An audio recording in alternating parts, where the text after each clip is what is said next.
When they took you from Africa and they banned you from being called Kunta Kinte, Rasul or Muhammad. That's right. When they took us on that westerly course, then they forced us into their names. Teach. And they called us Smith, Jones, Robinson, Green, Brown, Hogg. A black man called Mr. White. And when we go to China, and we put our passport down, and the Chinese immigration control official looks at that passport and he sees Mr. White, he expects to see a white man. And when he sees the black man, he says, uh-oh, this man doesn't know who he is. But many of us as black people today, we're very foolish people. Because we don't understand why another man gives you his name.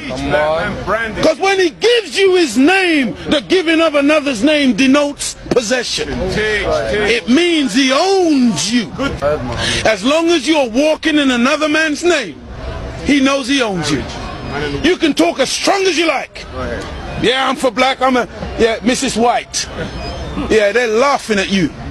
Because they know that when you take another's name, that's why in marriage, in the tradition of marriage, the woman takes the man's surname. Go ahead. And leaves her maiden name, because that taking of the other's name denotes possession. In the event of divorce, you don't walk around with the other man's name. You now relinquish that name because you're no longer with that one. What brings about insecurity is when you have a false concept of yourself. And the false concept of self is white supremacy.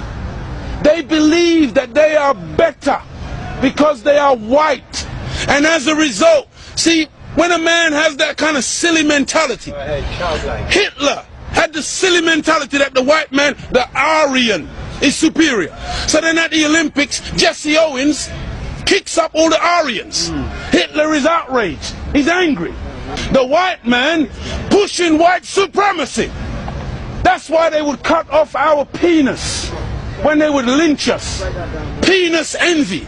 They're afraid of the black man because of our potency, because of our manliness. Because when you look at the black man, he's a real man. He's strong. So then they would have us as mandingos, fighting one another. That's why even today, they want to be the heavyweight champion of the world. They can't find a white man to do it. So they tried to turn a black man, Frank Bruno, into a white man. They called him the Great White Hope. They're desperate. We're not allowed to play golf. Why are we not allowed to play golf? Because we are inferior. We can't play the game. But let one black man into golf. Then all of a sudden there's a tiger in the woods. And he doesn't just play golf, he becomes the master. We're not allowed to play tennis. Let black people into tennis. We go straight to Wimbledon and win it in 1935. A black woman. Now Venus and Serena, they run out of opponents. They have to play each other. The white people cannot compete on an even playing field. They let us into athletics. You can't run like us. You let us into any field of endeavor, we dominate it. So they feel, and they become very afraid of anything that goes contrary. And so every time a black man stands up for black people, Martin Luther King, shot down. Malcolm X, shot down. Patrice Lumumba, shot down. Steve Biko, shot down. Everyone. Nelson Mandela, they locked him up for 27 years. We can count back 400 years of the most brutal treatment. Look, they took my name, my language, my culture. They killed my mother, my father, denied me religion, disallowed me to read or write for over 300 years. Reduced me to the level of an animal, where they branded me on my chest, branded me on my buttocks with a branding iron. And they called me 3/5 of a human being in the American Constitution. Is that the act of a human being or the act of a devil? It's for you. You answer it. we're just calling white people names. No! We're just going on the basis of what we have experienced. Black people were taught to hate ourselves. That's right. Even to this day, many of my people suffer from self-hatred. Teach, Muhammad. And you will see us trying to change our skin color. Teach, Muhammad. When I was born in the 50s, in Jamaica, they would take, you know, like my nose, the mothers would sometimes take the nose and try to squash it, to hate self, that they felt that the baby was ugly if it had thick lips and broad nose and black skin. And so this is in order to counterbalance that degree of self-hatred, there had to be a teaching given by Elijah to black people that would allow us to fall in love once again with ourselves. See, because look, I know you're a wise man, and so you must understand that I'm a baby in wisdom, but I'm not a fool. And he's saying here today that the Caucasian is in fact the oldest group on the planet. I beg to differ. Look, one of the most famous anthropologists is Professor Leakey. And when Professor Leakey went in search of the origin of human beings and human species, he didn't stop very long in Europe. He went to Africa. And the oldest bones and the oldest human beings to this day that you call Zinjanthropus, using the Latin meaning Zin and Xanthropus, meaning a black man, that oldest man, they say, is millions of years old. You went back and found one even older than that. You called her Lucy, a black woman. Go ahead. And every sensible historian, anthropologist today agrees that the black man is the father of human beings. Even your geneticist, Mr. Mendel. Go ahead. You have Mendel's law. Go ahead. Mendel says that light eyes are recessive. Light skin is recessive. You can take the recessive, the dark skin is dominant, the dark eyes are dominant. You can take the recessive from the dominant, but you can't get the dominant from the recessive. This is Mendel's law. And so all of your scientists have proved that you can't look. Black is not even a color. That's right. Black is the mother and father of all colors.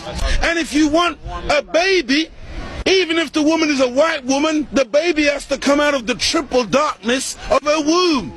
And this is the origin of all life. Within the black, you have the whole color spectrum. But in white, two white people laying down together, they can only produce white.